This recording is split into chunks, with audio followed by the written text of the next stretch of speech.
رضی اللہ تعالیٰ عنہ کے گھر میں ایک مرتبہ ایک بکری ذبح ہوئی، آئی تھی کہیں سے۔ آپ صلی اللہ علیہ وآلہ وسلم نے پوچھا، بعد میں جب وہ ذبح ہوئی، تقسیم ہوئی، جو جس جگہ جہاں جہاں جانا تھا چلی گئی، آپ صلی اللہ علیہ وسلم نے پوچھا حضرت عائشہ صدیقہ رضی اللہ تعالیٰ عنہ سے کہ اس بکری کا کیا ہوا؟ حضرت عائشہ رضی اللہ تعالیٰ عنہ نے فرمایا ذہبت کلھا غیر کتفھا، کہ وہ ساری بکری ختم ہو گئی، چلی گئی، بس ایک شانہ اس کا رہ گیا ہے، جو اپنے گھر کے لیے وہ انہوں نے چھوڑ رکھا تھا، بس یہ ایک شانہ رہ گیا ہے، باقی سب ختم ہو گئی، چلی گئی۔ آپ صلی اللہ علیہ وسلم نے فرمایا عائشہ ایسی بات نہیں ہے، بات دوسری طرح ہے، بقیت کلھا غیر کتفھا، ساری بکری بچ گئی سوائے اس شانے کی، یہ نہیں بچی، یہ ضائع ہو گئی، یہ جو ہمارے گھر میں رہ گئی یہ ضائع ہو گئی، کھائی جائے گی نا، اور جو چلی گئی یہ چلی ہوئی نہیں، یہی بچ گئی، یہی بچ گئی۔ تو اس دنیا سے تو وہ مال فائدے میں ہے جو آخرت کی زندگی بنانے کے لیے ہم نے آگے بیچ دیا، اور تصدقت فامضیت، یہ جو باقی ہے یہ تو لوگوں کے لیے آپ نے چھوڑ دیا ہے، تو لوگوں کی مرضی ہے، اس کے ساتھ جو کرے وہ کرے۔ نبی کریم صلی اللہ علیہ وسلم نے فرمایا لو کانت الدنیا، یہ دنیا کی زندگی کی مثال دے رہے تھے کہ یہ دنیا کی زندگی اور دنیا کی یہ فائدے، دنیا کا یہ مال و دولت اگر اللہ کی نزدیک جناح بعوضۃ مثل جناح بعوضہ، ایک پر کاف کے برابر بھی ہوتی، ما سقا کافرا منہا شربۃ ماء، تو کافر کو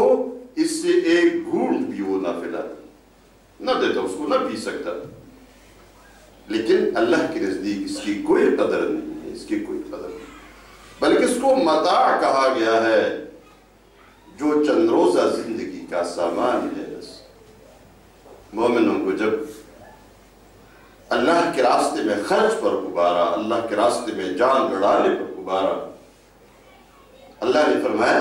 تمہیں کیا ہو گیا ہے، تم اللہ کے راستے میں نکلتے نہیں ہو؟ اَرَضِيتُمْ بِالْحَيَاةِ الدُّنْيَا،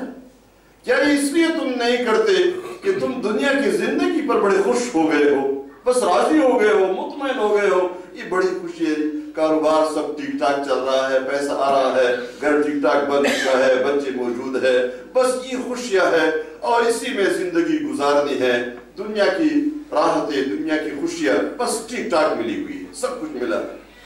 بچے خوش ہیں۔ کبھی کبھار ہم سنتے ہیں نا، باپ بڑا خوش ہوتا ہے، سب کچھ جو میں کما سکتا تھا کما لیا ہے، مال موجود ہے، جائیداد بنائی ہے، گھر بنایا ہے، بیٹیاں کی شادیاں ہو چکی ہے، بیٹوں کی بھی شادیاں ہو چکی ہے، اب بالکل بڑے آرام کی زندگی گزر رہی ہے۔ فرمائے اَرَضِيتُمْ بِالْحَيَاةِ الدُّنْيَا مِنَ الْآخِرَةِ، کیا تم آخرت کے بدلے اس دنیا کی زندگی پر خوش ہو گئے، بس ٹھیک ہے جی، مطمئن؟ فَمَا مَتَاعُ الْحَيَاةِ الدُّنْيَا فِي الْآخِرَةِ إِلَّا قَلِيلٌ، یہ دنیا کی زندگی کا جتنا سامان ہے، جتنا سامان، یہ کیا ہے؟ یہ بہت تھوڑا ہے، بہت تھوڑا۔ یہ دنیا کے سونے چاندی، دنیا کی زیب و زینت، اس پر تم خوش ہو گئے ہو۔ یہ جو قرآن کریم کی آیت اتری کہ جو لوگ سونے اور چاندی کو جمع کرتے ہیں اور اللہ کے راستے میں خرچ نہیں کرتے، تو قیامت کے دن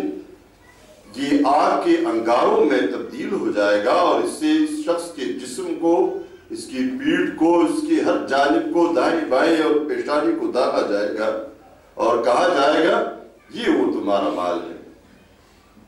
فَذُوقُوا مَا كُنْتُمْ تَكْنِزُونَ، چکو اس عذاب کا مزہ، اس خزانے کا مزہ جو تم جمع کرتے تھے۔ آپ صلی اللہ علیہ وسلم نے عجیب جملے ارشاد فرمائے، آپ نے فرمایا تَبًّا لِلذَّهَبِ تَبًّا لِلْفِضَّةِ تَبًّا لِلذَّهَبِ تَبًّا لِلْفِضَّةِ، سونے کے لیے ہلاکت ہو، سونے کے لیے ہلاکت ہو، چاندی کے لیے ہلاکت ہو۔ یہ جملے جو آپ نے ارشاد فرمائے بڑی مشکل صحابہ کرام پر اور آپس میں گفتگو کرنے لگے کہ یہ تو بہت بھاری بات ہے، اللہ کے رسول صلی اللہ علیہ وسلم کا یہ فرمانا، اب ہم کس چیز کو پھر ذخیرہ بنا دیں؟ یہاں وہ رخصتیں اور وہ ساری چیزیں اپنی جگہ پر کہ جس مال سے زکوٰۃ ادا نہ ہو تو یقیناً وہ کنز ہے، جس سے زکوٰۃ ادا ہو، صدقہ ادا ہو تو ظاہر وہ اس طرح کنز نہیں ہے۔ لیکن آپ صلی اللہ علیہ وسلم نے جس انداز میں سونے اور چاندی کے بارے میں بات فرمائی تو بات بڑی مشکل گزری، کیا خزانہ کرے ہم، کیا چیز جمع کرے اپنے لیے؟ پھر حضرت عمر رضی اللہ تعالیٰ عنہ نے فرمایا چلے میں آپ کے لیے رسول اللہ صلی اللہ علیہ وسلم سے یہ مسئلہ پوچھتا ہوں،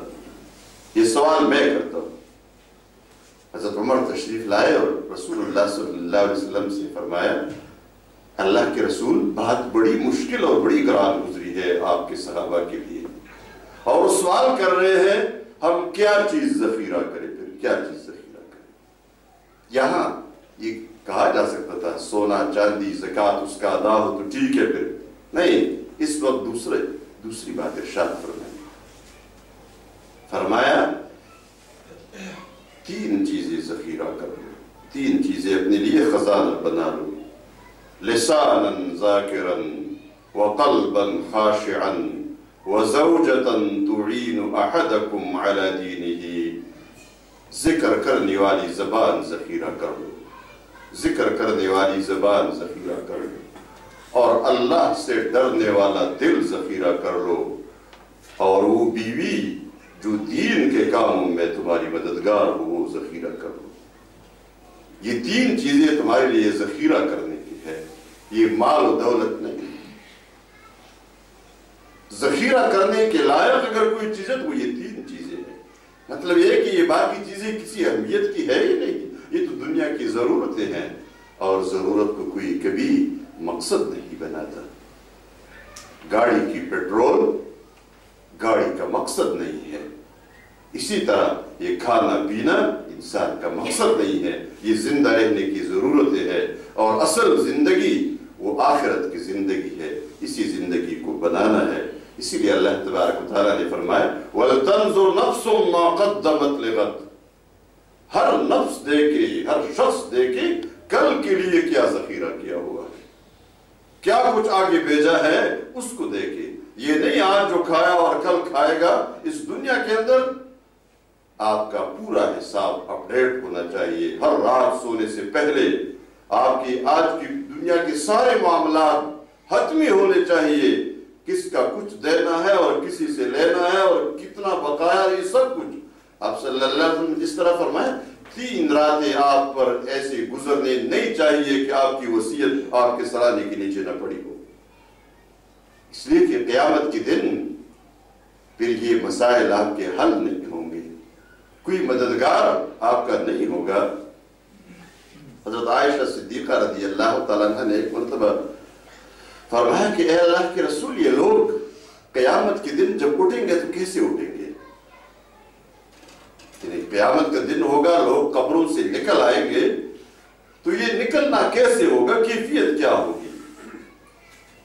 یہ جو آیت میں بھی بات فرمائی نا وَاتَّقُوا يَوْمًا تُرْجَعُونَ فِيهِ إِلَى اللَّهِ، اس دن کے عذاب سے اپنے آپ کو بچاؤ جب تم سب اللہ کے حضور قیامت کے دن کھڑے ہو جاؤ گے، اس دن کے عذاب سے اپنے آپ کو بچاؤ، یہی فکر ہونی چاہیے۔ پوچھا یہ لوگ کیسے اٹھائے جائیں گے؟ آپ صلی اللہ علیہ وسلم نے جواب دیا حفاتن عراتن غرلن، ننگے پاؤں ختنہ کیے بغیر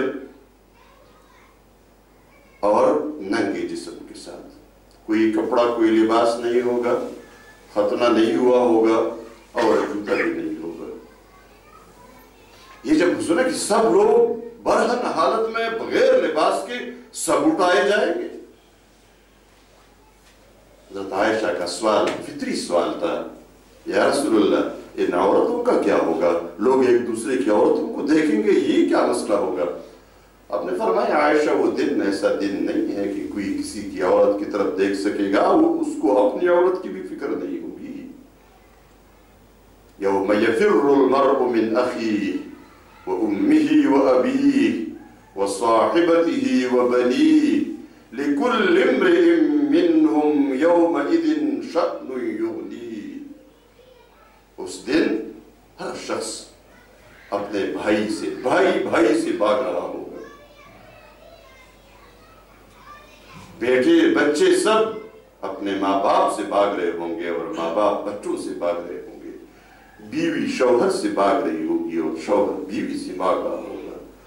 ہر ایک کو اپنی فکر لگی ہوگی میرا کیا ہوگا. حدیث میں اسی آیت کی تشریح میں علامہ ابن کثیر نے یہاں ایک روایت نقل کی ہے کہ ایک موقع ایسا آئے گا اس منظر میں جب یہ سب لوگ ایک دوسرے سے بھاگ رہے ہوں گے. یہ جب مرحلہ ہوگا تو اچانک شوہر اور بیوی کی ملاقات ہو جائے گی. کسی ایسی جگہ میں دو آمنے سامنے ہو جائیں گے, ملاقات ہو جائے گی تو یہ شوہر جلدی یاد دلائے گا, دیکھیں میں تمہارا شوہر دنیا میں تھا اور دنیا میں نے تمہارے لیے یہ کیا تھا وہ کیا تھا, پتہ نہیں جتنے کچھ زمین و آسمان کے کلام میں ملا سکتا ہوگا ملا لے گا. اور